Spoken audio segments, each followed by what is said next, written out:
আসসালামু আলাইকুম, আমি Sanjita Sultana Barna, Skyline Media Times News ফ্ল্যাশে আপনাদের সবাইকে স্বাগত। শীতকালীন সবজিতে ভরে উঠেছে দেশের বিভিন্ন অঞ্চলের বাজার।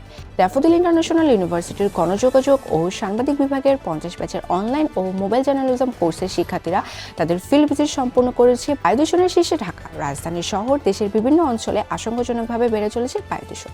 ড্যাফোডিল ইন্টারন্যাশনাল ইউনিভার্সিটির হল ও শিক্ষার্থীদেরকে কেন্দ্র করে গড়ে উঠেছে অসংখ্য দোকানপাট। এতক্ষণ শুনছিলেন শিরোনাম, এখন বিস্তারিত। বিভিন্ন সবজির দাম বেড়েছে। ফুলকপি, বাঁধাকপি, সিম, মূলা, গাজর, টমেটো সহ নানা ধরনের শীতকালীন সবজি এখন সহজেই মিলছে। বাজারে সরবরাহ বেড়েই চলেছে, দাম তুলনামূলকভাবে একটু বেশি। মানুষের খাদ্য তালিকায় শীতকালীন সবজির বাড়তি গুরুত্ব পাচ্ছে। ফিল্ড ভিজিটের মাধ্যমে শিক্ষার্থীরা সরাসরি একটি প্রফেশনাল নিউজ রুমের অভিজ্ঞতা লাভ করছে। তারা দেখছে কিভাবে সাংবাদিকরা খবর সংগ্রহ, যাচাই এবং সম্প্রচার করে। এছাড়া ক্যামেরা, লাইটিং এবং এডিটিং প্রক্রিয়া পর্যবেক্ষণ করার অভিজ্ঞতা লাভ করছে। মোবাইল সাংবাদিকতার বিভিন্ন টুল সম্পর্কে অভিজ্ঞতা অর্জন করছে।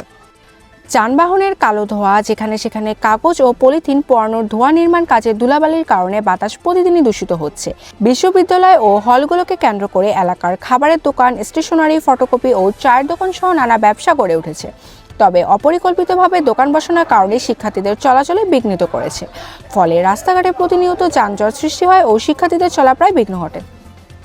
ধন্যবাদ সবাইকে এতক্ষণ আমাদের সাথে নিউজ ফ্ল্যাশে থাকার জন্য। আবার দেখা হবে, ততক্ষণ সবাই সুস্থ থাকুন, ভালো থাকুন।